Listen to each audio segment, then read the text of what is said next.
Is it bad for me to be in love with a cartoon character? If it is, judge me.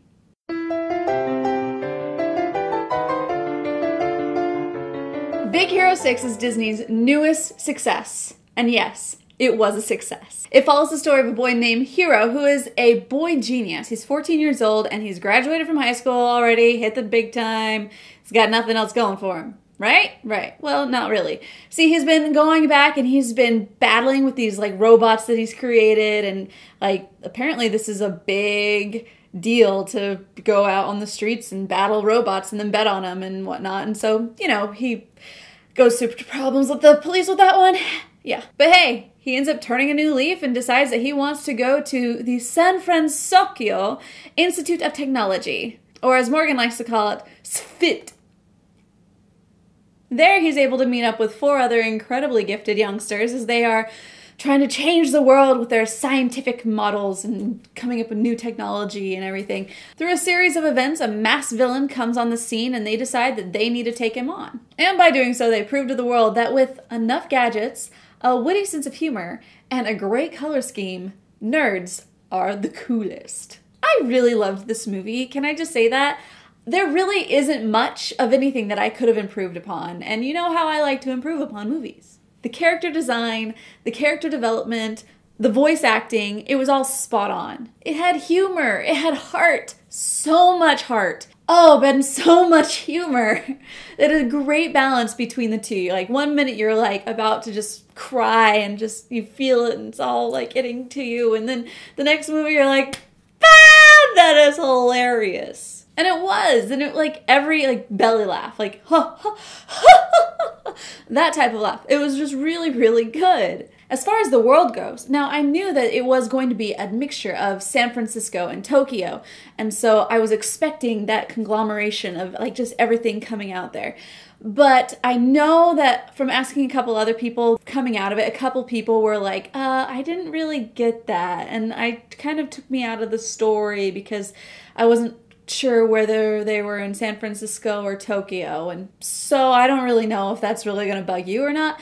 If you're watching this video, it's probably not going to bug you because now I've told you that that's how it is. I mentioned how much I loved the characters in this, and I am so sincere when I say that. I mean, Hero, he was so endearing. Just every little bit of him, you just kind of felt for the kid. He was snappy, and he was just like, had his own thing going, and then at the same time he was so intense, and he's like, I want this, and you just were so proud of him. And then like his relationship with the other characters just really made everything so warm and fuzzy.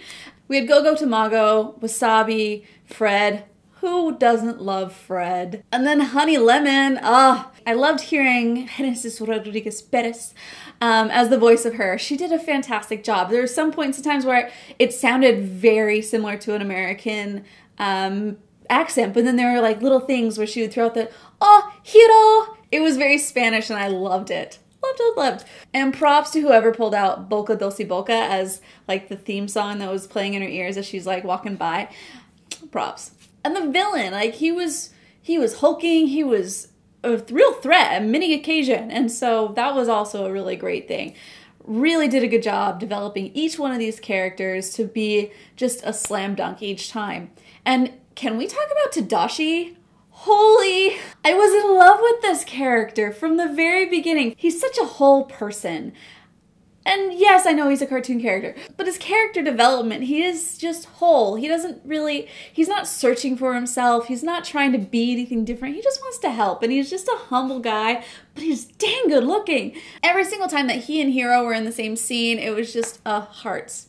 I give this movie 5 stars. For me, it had everything. I've had a lot of different people ask me like, well, how did it compare to Frozen? Well, Frozen is so different. It's so different. It's a musical, which has an entirely different grading scale for me, at least. But this one, as just a film all around storytelling, 5 stars is perfect. I don't really know what else to add to it. Morgan, on the other hand, has lots to add, apparently. You can check out her review right here, and you'll figure out and laugh and joke, and just, it'll be fun. Go check out her whole... That one is full spoilers, though. So if you have not watched the movie yet, stay away. But after you watch the movie, go check it out. This is a great movie for all ages, for everyone in the family. Go watch the movie. This is my non-spoiler review of Big Hero 6. I hope you enjoyed it. Please make sure to check us out on rotoscopers.com. You're gonna love hearing all of the news and reviews of the animated world. I live in Nashville, Tennessee, and Disney was so nice to be able to give us free screening passes to a bunch of our listeners who live here in Nashville, Tennessee. So we put a post and a contest on the Facebook page, so make sure you are involved on there. We were able to have quite a few friends show up and be able to watch this fantastic movie together. It was so great to get to actually watch Big Hero 6 with other fans. So make sure to go to rotoscopers.com/store to pick up your t-shirt so the next time we have a meetup, you will be able to sport your Rotoscopers pride. Until next time, my name is Chelsea Robson and you are watching the Rotoscopers YouTube.